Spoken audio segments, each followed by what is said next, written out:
வணக்கம் my dear zone mates, welcome to Safi zone. நான் உங்க ஷஃபி அண்ட் இன்னைக்கு நம்ம பார்க்க போறது தங்கலான் படத்துடைய ரிவ்யூ.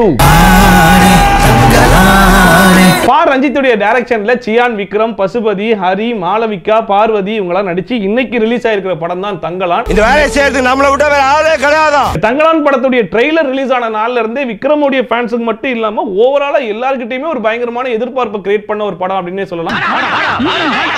ரொம்ப ஆவலோட எதிர்பார்க்கிறாங்களே. ட்ரெய்லர் அந்த அளவுக்கு பயங்கரமா இருந்துச்சு. சோ அதை பார்த்ததுல இருந்து எப்படா படத்தை ரிலீஸ் பண்ணுவீங்க, நாங்க எப்படா பார்க்கலாம் அப்படின்னு சொல்லிட்டு பயங்கர ஆர்வமா காத்துக்கிட்டு இருந்தோம். காத்திருந்து காலங்கள் போகுதடி. ஒரு வழியா இன்னைக்கு படம் ரிலீஸ் ஆயிடுச்சு, போய் பார்த்துட்டு வந்தாச்சு.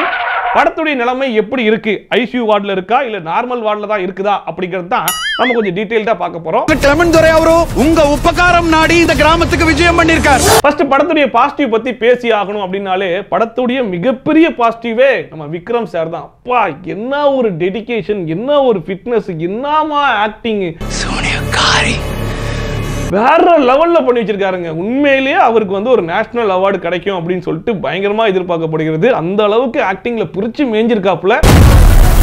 சாவுக்கு துணிதானுக்கு மட்டும் தான் இங்க வாழ்க்கை. அண்ட் சியான் விக்ரம் மட்டும் கிடையாதுங்க, நம்ம பசுபதி ஆகட்டும், மாளவிகா, பார்வதி அண்ட் ஹரி, இப்படி எல்லா கேரக்டர்ஸுமே இந்த படத்துல நடிச்சிருக்கிற ஒரு கேரக்டருமே ரொம்ப யதார்த்தமா கொடுத்த கேரக்டர் அப்படியே நீட்டா பக்காவா பெர்ஃபார்ம் பண்ணியிருந்தாங்க.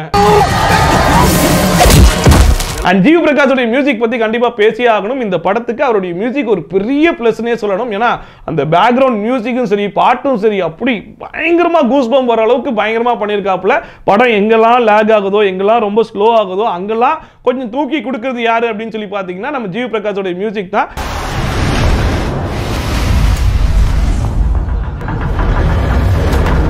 சோ இந்த படத்தை ஓரளவுக்கு தூக்கி பிடிச்சிருக்கு அப்படின்னா அவருடைய மியூசிக்னு நம்ம சொல்லலாம். கண்ணாடி வளையல் இல்ல தன்னே நானே அடியே. அண்ட் உண்மையை சொல்லணும் அப்படின்னா தங்கலான் படம் டெக்னிக்கலா 100% ரொம்பவே ஸ்ட்ராங்கான ஒரு மூவி. விஷுவல் ஆகட்டும், சினிமோட்டோகிராஃபி, ஆர்ட் ஒர்க் ஆகட்டும், மேக்கப், காஸ்டியூம் அப்படின்னு சொல்லிட்டு ஒரு ஒர்க்குமே வந்து ரொம்ப பெர்ஃபெக்ட்டா வந்து பண்ணியிருந்தாங்க. அண்ட் சிஜி ஒர்க்ஸ்லாம் கூட ரொம்ப பெர்ஃபெக்ட்டா பண்ணியிருந்தாங்க. அண்ட் நிறைய இடத்துல லைவ் டப்பிங் கூட ட்ரை பண்ணியிருந்தாங்க. என்னதான் ஓடுமா மண்ணே இருக்கிற உலகத்துல. படத்துடைய கதை என்ன அப்படின்னு சொல்லி கேட்டீங்கன்னா, கேஜிஎஃப்ல இருக்கக்கூடிய கோலார் தங்க சுரங்கத்துல தங்கம் இருக்கு அப்படிங்கறத இவங்க எப்படி கண்டுபிடிச்சாங்க, அங்க இருந்து தங்கத்தை எப்படி எடுத்துட்டு வந்தாங்க அப்படிங்கிறது தான் கதை. உலகத்துல இருக்க எல்லா தங்கத்தையும் உனக்கே தரமா. இந்த கதையை பார் ரஞ்சித்துடைய டைரக்ஷன்ல அவருடைய ஸ்கிரீன் பிளேல எப்படி எடுத்திருக்காரு அப்படின்னு சொல்லி கேட்டீங்கன்னா, சொல்லுங்கடா.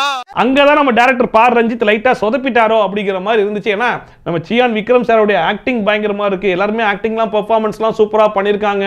விஷுவலா ரொம்ப பயங்கரமான ட்ரீட்டா இருக்கு. பேக்ரவுண்ட் மியூசிக்லாம் தெறிக்க விட்டுருக்காரு நம்ம ஜிவி பிரகாஷ். எல்லாமே நல்லா இருந்தாலுமே படம் கொஞ்சம் விறுவிறுப்பா, சுறுசுறுப்பா, சுவாரஸ்யமா போனதால நம்மளும் அதோட சேர்ந்து அடுத்து என்ன அப்படிங்கிற மாதிரி இருக்கும். பட் இங்க வந்து படம் ரொம்ப ஸ்லோவா பயங்கர லேகா போகும்போது நம்மலாம் அப்படியே படுத்துக்கிட்டு அப்படியே போறோமா, லைட்டா தூக்கம்லாம் வர அளவுக்கு படம் போயிட்டு இருக்கு. தம்பி தூங்காதே. அண்ட் வந்து ஃபர்ஸ்ட் ஹாஃப் எல்லாம் எப்போடா இன்டர்வல் விடுவீங்களா மாட்டீங்களா, எவ்வளவு லென்த்தா போயிட்டு இருக்கு படம் அப்படிங்கிற மாதிரியான ஒரு ஃபீல் எல்லாம் கொடுக்க ஆரம்பிச்சிருது.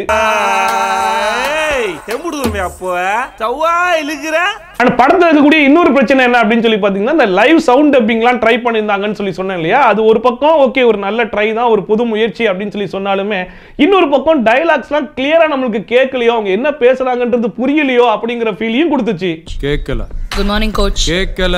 Good morning coach. சத்தமா. Good morning coach. ஃபர்ஸ்ட் ஹாஃபை பொறுத்த வரைக்கும் படம் வந்து ரொம்ப ஸ்லோ, ரொம்ப லாக், நிறைய டயலாக்ஸ் புரியல, கதை எது நோக்கி போயிட்டு இருக்கு அப்படிங்கிறதும் புரியல. ஸ்கிரீன் பிளேல வர பயங்கரமா குழப்புறாங்க, என்னடா இது அப்படிங்கிற மாதிரி இருக்கும்போது செகண்ட் ஹாஃப்ல ஓகே, ஃபர்ஸ்ட் ஹாஃபை கம்பேர் பண்ணும்போது செகண்ட் ஹாஃப் கொஞ்சம் பரவாயில்லப்பா, கதை கொஞ்சம் புரியுது, இதுதான் கதைன்னு சொல்லி போயிட்டாங்க. ஓ, தங்கத்தை எடுக்கிறதுக்கு தான் வந்தாங்களா அப்படிங்கிற மாதிரிலாம் புரிஞ்சிக்க முடியுது. பட் ஒரு நார்மல் ஆடியன்ஸா இப்போ நம்ம ஃபேமிலியோட கூப்பிட்டு போய் நம்ம அப்பா அம்மாவெல்லாம் உட்கார வச்சு இந்த படத்தை பார்க்க விட்டோம் அப்படின்னா அவங்கெல்லாம் வந்துட்டு என்னடா போயிட்டு இருக்கு, என்ன படம்டா இது, எப்படா முடியும், போலாமா வீட்டுக்கு அப்படிங்கிற மாதிரி ஒரு மனநிலைக்கே அவங்க தள்ளுற அளவுக்கான ஒரு ஸ்டோரி தான். ஏன்னா ஸ்டோரி புரியாது. திடீர்னு ஒருத்தன் வரான், திடீர்னு போறான், திடீர்னு இந்த கேரக்டர் இருக்கா இல்லையா, இவன் யாரு அவன் யாரு எதுக்கு இதெல்லாம் நடந்துச்சு அப்படிங்கிற மாதிரியான பயங்கர குழப்பமான ஒரு ஸ்டோரி. இந்த ஒரு சின்ன ஒன்லைனை புடிச்சு ஜவ்வா 2.5 மணி நேரத்துக்கு இழுத்தா எப்படி இருக்குமோ அந்த அளவுக்கு இழுன்னு இழுத்து வச்சிருக்காங்க. சோ ஒரு நார்மல் ஆடியன்ஸ்க்கு இந்த படம் பிடிக்குமா அப்படின்னு சொல்லி கேட்டா கொஞ்சம் டவுட் தான். சூரியக்காரர்களை யாருமே கட்டவே என்னடா இது என்னத்தடா நான் அட்ஜஸ்ட் பண்றேன். அண்ட் ஈவன் விக்ரம் சாரோட ஃபேனாவே இருந்தாலுமே இந்த படத்தை ஒரு டைம் தியேட்டர்ல போய் பார்க்கலாம். செகண்ட் டைம் போய் பார்க்குற அளவுக்கு படம் இருக்கா அப்படின்னு சொல்லி கேட்டா அதுவுமே கேள்விக்குறிதான். ஓவரால் படம் எப்படி தாண்டா இருக்கு, ஒரு டைம் ஆச்சு போய் தியேட்டர்ல பார்க்கலாமா வேணாமாடா அப்படின்னு சொல்லி கேட்டீங்கன்னா கண்டிப்பா எல்லாருமே தியேட்டர்ல போய் எக்ஸ்பீரியன்ஸ் பண்ண வேண்டிய ஒரு படம் தான். ஓடிடில உட்காந்து பார்க்கும்போது உங்களுக்கு அந்த அளவுக்கு ஒரு எக்ஸ்பீரியன்ஸ் கிடைக்குமான்னு தெரியல. பட் நீங்க தியேட்டர்ல போய் எக்ஸ்பீரியன்ஸ் பண்ண வேண்டிய ஒரு படம். ஏன்னா அந்த அளவுக்கு டெக்னிக்கலா எல்லாருமே பயங்கரமா ஒர்க் பண்ணி பயங்கரமான எஃபோர்ட் போட்டு கொடுத்திருக்காங்க. என்ன படத்துடைய கதையை புரிஞ்சுக்கிறதுக்கும் அந்த படத்துடைய லாக் அந்த ஸ்லோனஸ் மட்டும் கொஞ்சம் நீங்க பல்ல கடிச்சிட்டு பார்த்துட்டீங்க அப்படின்னா ஒரு ஒன் டைம் வாட்சபிளான ஒரு மூவினே சொல்லலாம். அப்படி என்னதான் ஓடுமா மண்ணே இருக்கிற உலகத்துல. சானந்தங்க தங்கலான் படத்துடைய ரிவ்யூ இது முழுக்க என்னுடைய ஒப்பீனியன் மட்டும் தாங்க. நீங்களும் போய் தியேட்டர்ல உட்கார்ந்து இந்த படத்தை பார்த்துட்டு உங்களுடைய ஒப்பீனியன் என்னவா இருக்கு அப்படிங்கறதையும் மறக்காம கமெண்ட் செக்ஷன்ல சொல்லுங்க. அண்ட் யாரெல்லாம் படம் பார்த்துட்டீங்களோ உங்களுடைய ஒப்பீனியன் என்ன அப்படிங்கறத இப்பவே கமெண்ட் செக்ஷன்ல போட்டு விட்டுங்க. நானும் போய் பார்த்து தெரிஞ்சுக்கிறேன். அண்ட் இதே மாதிரி ட்ரோல்ஸ் அண்ட் ரிவ்யூஸ் தான் கண்டினியூஸா பார்க்கணும்னு வச்சீங்கன்னா மறக்காம சப்ஸ்கிரைப் பண்ணிட்டு பக்கத்துல இருக்க பெல் ஐகானை டான் தட்டி விட்டீங்கன்னா நான் போற வீடியோ நோட்டிஃபிகேஷன் டான் வந்து சேர்ந்துடும். சோ மீண்டும் இதே மாதிரி சூப்பரான வீடியோட சூப்பரான ரிவ்யூவோட சூப்பரான ட்ரோலோட உங்களை வந்து சந்திக்கிறேன். By from shoppy. Tata, bye bye and take care.